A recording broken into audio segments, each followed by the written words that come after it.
आज का टॉपिक है ताप एवं ऊष्मा। ताप एवं ऊष्मा। ताप एवं ऊष्मा आज का टॉपिक है। तो इसके अंदर देखो, सबसे पहले देखते हैं कि ताप क्या है ना। ताप और ऊष्मा दोनों साथ साथ चलेंगे। ताप क्या है? ताप तो छोटा सा ही पार्ट है। ताप क्या है इसके अंदर कि जो ताप है ना, ताप के कोई भी पदार्थ है, कोई भी क्या है पदार्थ है, वो क्या है? गर्म। ठीक है, वो क्या है? गर्म है। वो क्या है? ठंडा है ना। इसका पता हम कैसे करते हैं? जैसे मान लो कि बर्फ़ है, बर्फ़ बर्फ़ बर्फ़ क्या है? ठंडी रहती है ना, ठंडी है। और जल क्या है? जल। अच्छा आप जल बताओ, जल जल क्या है? जल ठंडा है कि गर्म?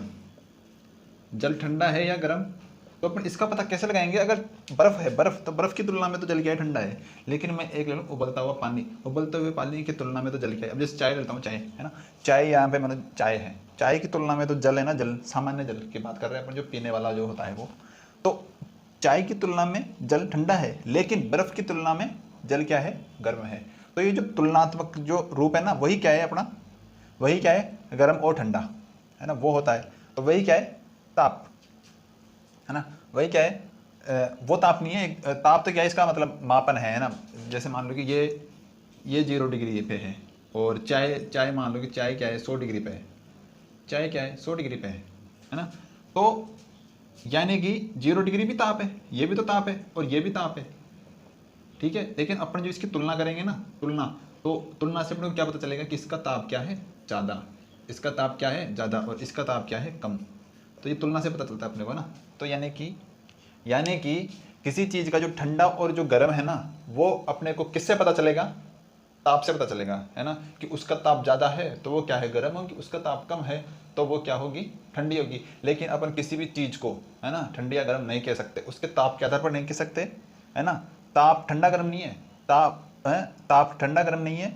ठंडा गर्म पता है क्या होता है? तुलना में होता है, तुलना में, है ना। यानी कि कोई वस्तु, उसकी तुलना में अपन देखेंगे कि ये वस्तु क्या है, उसकी तुलना में ठंडी है ना। तो ठंडे गर्म का अनुभव अपने को इसी से होगा, ताप से ही होगा। लेकिन ताप तो सिर्फ क्या है? एक एक माप है। जैसे लंबाई है ना, जैसे कि मीटर है ना, मीटर होता है ना, मीटर। तो मीटर क्या है? उसकी जो मापन की इकाई है ना, वही है। तो ताप भी एक तरह से वही है ना। ताप तो बस इनका जो टेम्परेचर है ना, जो कि ये कितना गर्म है, बस इतना ही बताएगा, है ना, कि ये कितना है। तो ताप से अपने को ये अनुभव नहीं होगा। ये किससे होगा? तापांतर से, है ना। किससे होगा? जैसे मान लो कि ये 0 डिग्री है और ये 100 डिग्री है। ठीक है, तो आप इसकी इससे तुलना कर रहे हो, इसकी तुलना में ये गर्म है और इसकी तुलना में ये ठंडा है। अगर मैं 150 लिख दूँ, 150 डिग्री, तो इसकी तुलना में अब ये ठंडा हो गया, ये गर्म नहीं है अब, ये अब गर्म नहीं है। तो ताप से आपको ठंडा गर्म पता नहीं चलता, है ना। आप कहते हो ना कि यार ठंडा गर्म, है ना, कि यही ताप है। ताप से वो पता नहीं चलता। हाँ, आप कंपेयर करोगे तब आपको पता चलेगा। लेकिन आपको सीधा कह देना कि यार किसी किसी वस्तु का ताप इतना है, तो बताओ ठंडी है कि गर्म है, तो अपन ताप के आधार पर नहीं बता सकते। अपन कंपेरिजन के हिसाब से बता सकते हैं कि वो ठंडी है या गर्म है। ठीक है, आगे बात समझ में। तो ताप तो सिर्फ कुछ भी नहीं है, ना ठंडा ना गर्म, है ना। ताप कुछ भी नहीं है, बस ये है कि इस ताप से अपने को ये पता चलता है ना। तो ताप तो सीधा सीधा आप ऐसे कह दो कि ये एक गुण है।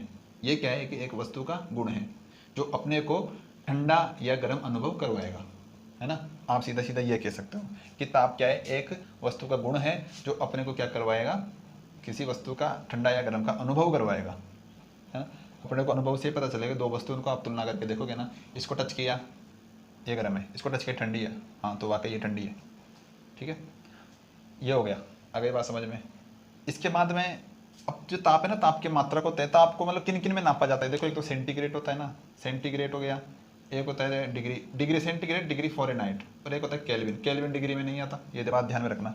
ये चीज़ें होती है। ठीक है, एक चीज़ है कि नापते किससे हैं? थर्मामापी से, यानी कि उससे, थर्मामीटर से, तापमापी से या थर्मामीटर। तो ये दो थर्मामीटर अपन देखते हैं। ऐसे तो बहुत प्रकार के थर्मामीटर होते हैं, लेकिन दो प्रकार के जो बुक में है ना, दो प्रकार के दे रखे हैं। तो इनमें क्या है? देखो, एक होता है प्रयोगशाला तापमापी, एक होता है डॉक्टर थर्मामीटर यानी तापमापी। तो डॉक्टर तापमापी जो होता है ना, उसके आगे ये तो होता है बल्ब, है ना। इसी को अपने जीभ के नीचे रखते हैं, ये बल्ब होता है उसका, है ना। इसी को अपन क्या होता है? जीभ के नीचे रखते हैं। और इसके अंदर क्या भरा हुआ होता है? पारा, पारा भरा हुआ आता है। तो पारा ही ऊपर चढ़ता घटता है ना। जब गर्म होता है तो पारा क्या होगा? ऊपर चढ़ जाएगा, ऐसे कुछ हो जाएगा इसके अंदर। तो ये प्रक्रिया होती है। इसके अंदर भी वही सेम पारा। ठीक है, अब इन दोनों में अंतर क्या है कि इसका जो परास है ना वो कितना होता है 35 डिग्री सेंटीग्रेड से 42 सेंटीग्रेड तक है ना। इसका मतलब क्या है, सेंटीग्रेड कहते हैं सेल्सियस के दो है ना, एक ही बात है। इसका मतलब यह है कि आप 35 से 42 तक की वस्तु को इससे नाप सकते हो, है ना। भाई जो इतनी गर्म है ना उसी को आप नाप सकते हो। जैसे कि अपना बॉडी का जो टेम्परेचर है ना वो सामान्य तौर पर कितना होता है 37 डिग्री होता है, तो उससे कम हो सकता है और उससे थोड़ा सा ज़्यादा हो सकता है, तो उसी के लिए ये बनाया गया है ना। तो इसकी परास कितनी होती है, कम होती है। देखो 35 से 42, इसके अंदर कितने आ गए 5 और 2 7 डिग्री कम आपने कर सकता है बस ये सिर्फ, ठीक है।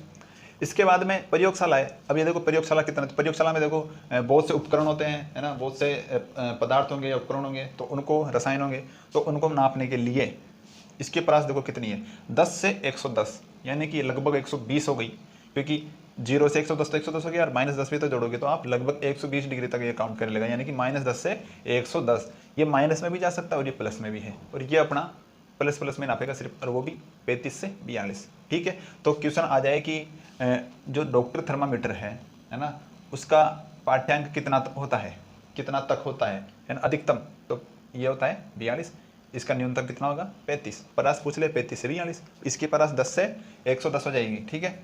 इसके बाद में आता है, ये हो गया है ना, ठीक है। इनमें इसमें पारा भरा हुआ होता है, यहाँ पर एक विभंग होता है, विभंग यहाँ पर क्या है, एक ऐसा कुछ ऐसे करके ऐसे होता है ना, ऐसे, ये क्या है, ये विभंग होता है, विभंग। तो ये क्या करता है, ये पारा है ना, अगर मान लो कि पारा है, पारे को आप ऐसे इसको जब नापते हैं ना, जैसे मुंह में रख लिया, मुंह में रख दिया, फिर ऐसे करते हैं, तो इसको ऐसे देखते हैं कि यार कितना चढ़ा है ना। तो अब यहाँ पे क्या है, ये विभंग है ना, विभंग है यहाँ पे है ना, तो ये पता है क्या होता है कि इस पारे को ऊपर नीचे जाने से रोकता है, क्योंकि जैसे ऐसे है, इसको ऐसे लाएंगे, है ना, तो उसकी हल चलोगी उसके अंदर, तो हल चलोगी ना तो ऊपर नीचे जाएगा, वो तुरंत नीचे आ जाएगा या ऊपर चला जाएगा। तो ये जो विभंग है ना, इसको नीचे आने से रोकता है। अगर आप ऊर्ध्वाधर कर लोगे किसी चीज़ को तो पारा अपने आप नीचे आ जाएगा ना, फिर नीचे आ जाएगा, ठीक है। तो लेकिन ये जो आकृति है ना, ये आकृति ये क्या है, इसको नीचे आने नहीं देती, जितना है ना उतना ही रहने देता है, कि गर्मी से यानी कि ताप से जितना ऊपर चढ़ा तो वहाँ पे अपन उसकी रीडिंग ले लेते हैं, नीचे नहीं आता वो, और वही क्या हो जाता है, बॉडी का तापमान हो जाता है। ये हो गई, आ गई बात समझ में, 8 मिनट, ठीक है। इसके बाद में अपन देखते हैं कि ये, हाँ, ये जो सेल्सियस और जो फ़ारेनहाइट है, इनको अपन देखते हैं कि ये क्या भला है।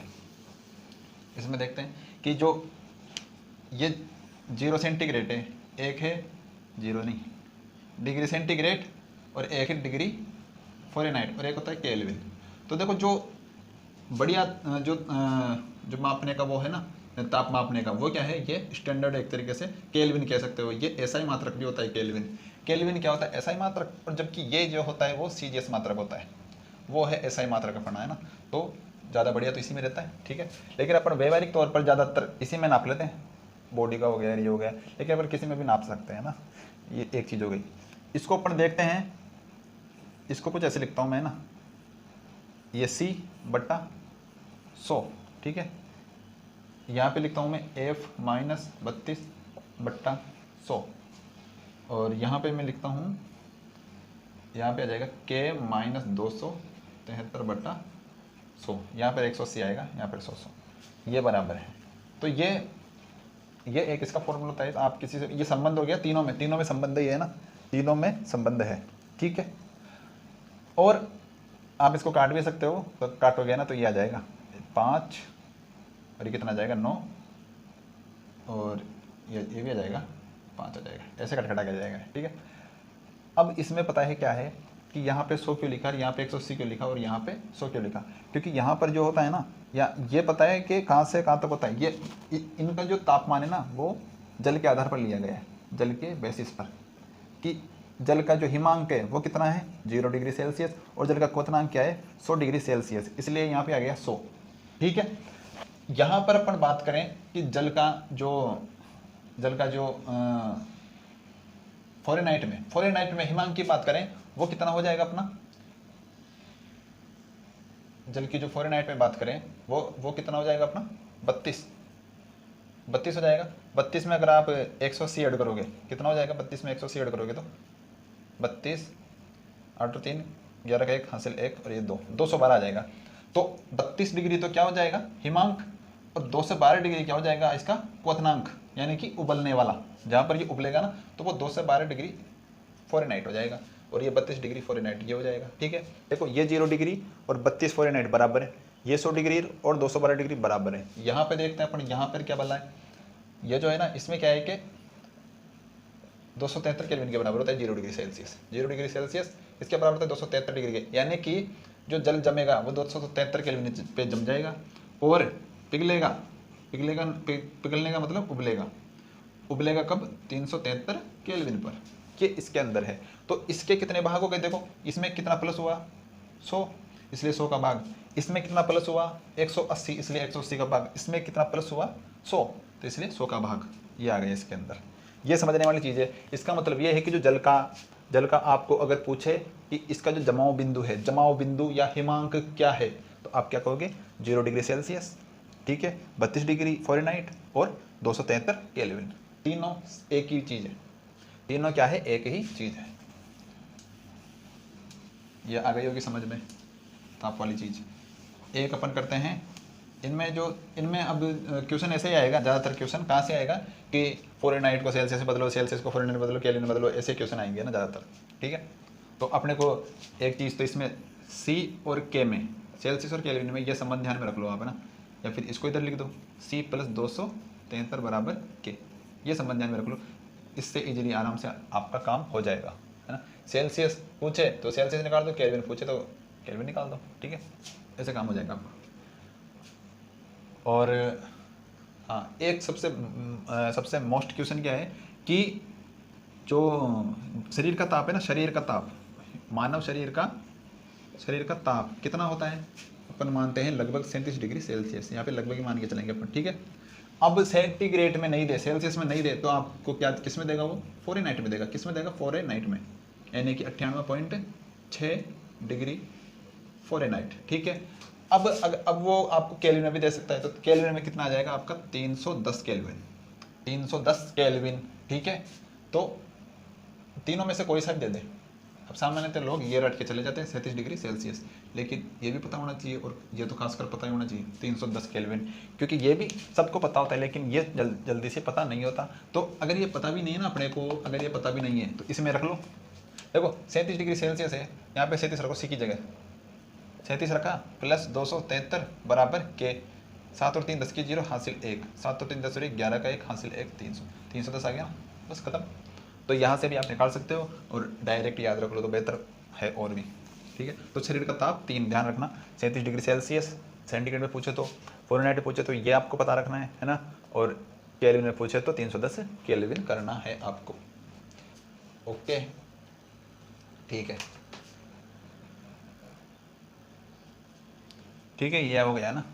अब इसमें एक चीज़, ताप का मात्रक आपको बता दिया कि केल्विन है, और जो ताप क्या है एक अदिश राशि भी है, ताप है ना, अदिश राशि दिशा पर डिपेंड थोड़ी करेगी, अरे भाई दिशा पर डिपेंड थोड़ी करेगी, ताप तो अदिश राशि है, ठीक है। एक चीज़ अपन चलते हैं कि उष्मा स्थानांतरण, जो उष्मा स्थानांतरण कह दो आप, या सबसे पहले तो आप उष्मा देखो कि उष्मा क्या है। उष्मा है ना, उष्मा क्या है कि जो ताप है ना, ताप जैसे मान लो कि 0 डिग्री सेंटीग्रेड है, यहाँ से ये 100 पर जाएगा, तो यहाँ पर जाने के लिए इसको कार्य करना पड़ेगा। क्या करना पड़ेगा? कार्य। अरे भाई यहाँ से यहाँ पर जाएगा, कोई पदार्थ है वो इस ताप से इस ताप पर जाएगा ना, तो उसको कुछ ना कुछ कार्य करना पड़ेगा, कुछ ना कुछ ऊर्जा की जरूरत होगी उसको। तो जो वो ऊर्जा लगाएगा ना, वही क्या है? आपकी ऊष्मा है, वही क्या है? आपकी ऊष्मा है। इसका मतलब कि आप साफ साफ कह सकते हो कि आपको ऊष्मा है ना, ऊष्मा इस वाले ताप से इस वाले ताप पर आने के लिए जो ऊर्जा थी, वही क्या है? आपकी ऊष्मा। यानी कि ऊष्मा एक ऊर्जा का रूप है, ये तो आपको पता ही है कि ऊष्मा क्या ऊर्जा का रूप है। तो ऊष्मा क्या हो गई, यहाँ से लेके यहाँ तक आया ना वो, है ना। तो इसका जो इन दोनों के मध्य था, अब जैसे मान लो कि 51 डिग्री से, है ना, मैं कहाँ गया? मैं गया 54 डिग्री पर, ठीक है। तो मेरे को कुछ कार्य करना पड़ा।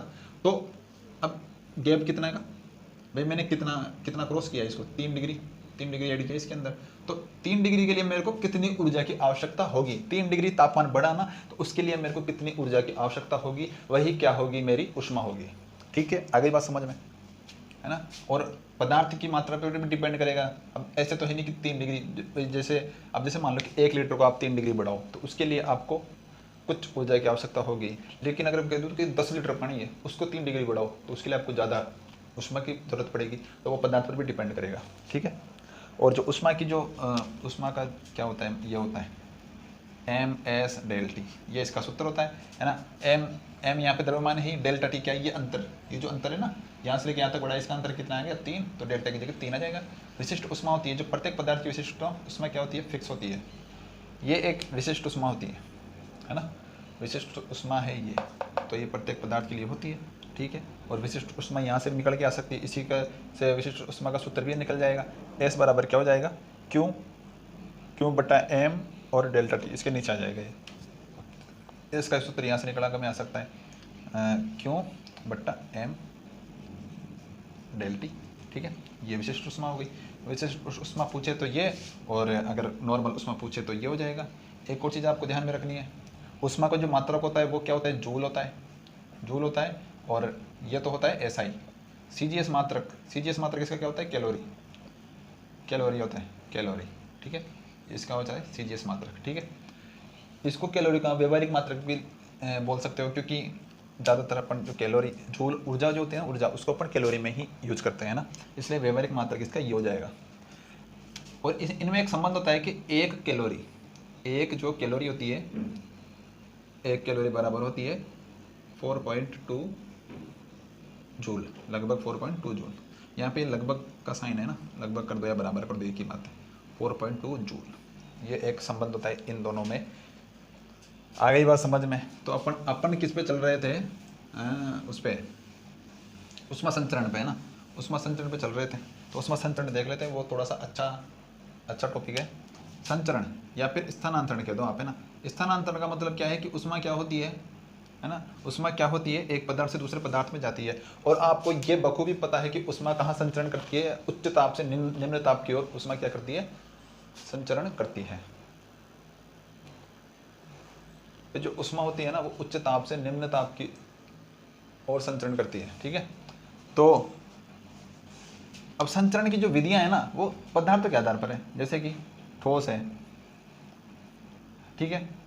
अब मैं सबसे पहले तो एक ले लेता हूँ, माध्यम और निर्वात। संचरण है ना, ये क्या है कि माध्यम के आधार पर होगा, ठीक है। एक में तो माध्यम होगा और एक में क्या होगा, निर्वात होगा, ठीक है। निर्वात में आपको पता है क्या होता है, विद्युत चुंबकीय विकिरण मान लो, तो आप सीधा आप विकिरण कह दो, है ना, विकिरण कह दो। ये जो विकिरण है ना वो इसके अंदर वो करेगी, गति करेगी, निर्वात में चलेगी, है ना। ऊष्मा संचरण की विधियाँ हैं तो विकिरण विधि से क्या करेगी, वो गति करेगी, ठीक है, ठीक है। ये हो गया। और माध्यम में क्या हो जाएगा, ठोस। माध्यम कैसे कैसे हो सकते हैं, ठोस, द्रव और गैस, 3 प्रकार के माध्यम हो सकते हैं। तो ठोस में तो होता है चालन, ठीक है। और इन दोनों में क्या होता है, संवहन। द्रव और गैस में क्या होता है, संवहन। और निर्वात में क्या होगा, विकिरण, है ना। निर्वात में क्या होगा, ये विद्युत चुंबकीय माध्यम है, विद्युत चुंबकीय जो तरंग होती है ना वो क्या है, निर्वात में गमन करती है। तो विकिरण की विधि होगी, एक क्या होगी, विकिरण की विधि, ठीक है। अभी जो सूर्य से जो आती है ना, सूर्य से जो अपनी किरणें आती है वो कैसे, विकिरण के माध्यम से तो आती है ना, क्योंकि निर्वात है ही नहीं, अंतरिक्ष में निर्वात है नहीं, और इधर आ जाएगी। तो अब वायुमंडल में प्रवेश करेगी ना तो इसकी गति कम हो जाएगी विकिरण की, क्योंकि निर्वात में इसकी गति सर्वाधिक होती है, और माध्यम में आएंगे ना तब इसकी गति क्या होगी, थोड़ी प्रभावित होगी, अर्थात कम हो जाएगी इसकी गति, ठीक है। ठोस में चालन विधि कैसे होती है, चालन विधि का मतलब यह है कि जिसमें है ना, अब देखो ठोस में क्या होता है कि जगह नहीं होती बिल्कुल भी, तो उनके जो ठोस के जो कण है ना वो गति कर नहीं सकते। गति क्या है, ठोस के कण गति कर नहीं सकते, इसलिए वो क्या होते हैं, कंपन करते हैं। वो क्या, आप उसको हीट दोगे ना तो वो कंपन होगा, कंपन होगा, ठीक है। अब कंपन होगा ना तो वो अपनी जो ऊर्जा है ना वो स्थानांतरित करेंगे, ठीक है, स्थानांतरित कर दिए। तो यहाँ से मैंने गर्म किया तो इस ट्रांसफर हुई और यहाँ पर आ गई, तो ये क्या हुआ, इनमें क्या हुआ, चालन हुआ, है ना, वाइब्रेट कर रहे थे। चालन का मतलब ये है कि पदार्थ खुद नहीं जाता, अणु खुद नहीं जाता, अणु या परमाणु वो क्या स्वयं नहीं जाता, है ना। और चालन यानी कि उसको अपनी ऊर्जा को ट्रांसफर करता है, ठीक है, इसलिए इसको चालन विधि कह देते हैं ना। तो जो ऊर्जा है ना वो ऊर्जा चल के जाती है, न कि परमाणु जाता है यहाँ पे, ठीक है। हो गया काम, ये तो इस वाले हिस्से को गर्म किया, ये वाला हिस्सा गर्म हो गया, तो ये क्या हो गई आपकी चालन विधि। तो ठोस में ऐसे होता है। जबकि द्रव और गैस में क्या होता है कि जो कण होता है ना, कण या परमाणु, वो स्वयं जाता है, वो स्वयं जाता है वहाँ पे। जैसे कि जो जल होता है ना, जल को गर्म करते हैं ना, तो नीचे वाले कण गर्म होंगे तो वो ऊपर जाएंगे, ऊपर जाएंगे ना, तो वो इसलिए, तो ऊपर वाला पानी फिर गर्म, वो ऊपर वाले कण नीचे आ जाएंगे। तो ऐसे ही होता रहता है, यानी कि कण स्वयं जाता है, कण स्वयं जाता है या स्वयं ही आता है, ऐसे होता है उसके अंदर। तो इसलिए वो संवहन है। गैस में भी सेम ऐसी ही कंडीशन होती है, इसलिए वो क्या है, संवहन है। इसमें है ना कण स्वयं नहीं जाता, बस ये बात ध्यान में रखना कि परमाणु स्वयं नहीं जाता और इसके अंदर स्वयं जाते हैं, ठीक है। तो और सबसे, अब देखिए स्पीड से देखें ना, तो स्पीड की बात करें ना, तो सबसे ज़्यादा स्पीड तो इसकी होगी, चालन की ही होगी, है ना। अब अगर ठोस ही अगर कम वो है, तो ये ठोस पर डिपेंड करेगा मेन, तो जो इनकी जो गति है ना वो ठोस पर डिपेंड करेगी। जैसे चालन है, चालन लोहे में तो तेज हो जाएगा, लेकिन लकड़ी में कहूँ, लकड़ी की बात करूँ, लकड़ी भी तो ठोस है, तो लकड़ी में चालन कहाँ तेज होगा, नहीं होगा। तो ठोस, वो ठोस की प्रकृति पर भी डिपेंड करेगा। लेकिन फिर भी अपन कंपेरेटिवली बात करें ना, तो चालन थोड़ा तेज होगा इसकी अपेक्षा। इसमें टाइम लगता है, इसमें टाइम नहीं लगता। आप लोहे को गर्म करो एक तो, और एक जल को गर्म करो, तो समय कम किस में लगेगा, ठोस में लगेगा, ठीक है। आगे बात समझ में। तो ये उष्मा संचरण की विधियाँ थी। विकिरण निर्वात में गति करेगा, ये आपको पता ही है। विकिरण क्या होगा, निर्वात में गति करेगा, ठीक है। इसके कुछ फैक्ट्स अपन बाद में देखते हैं, अभी के लिए इतना ही।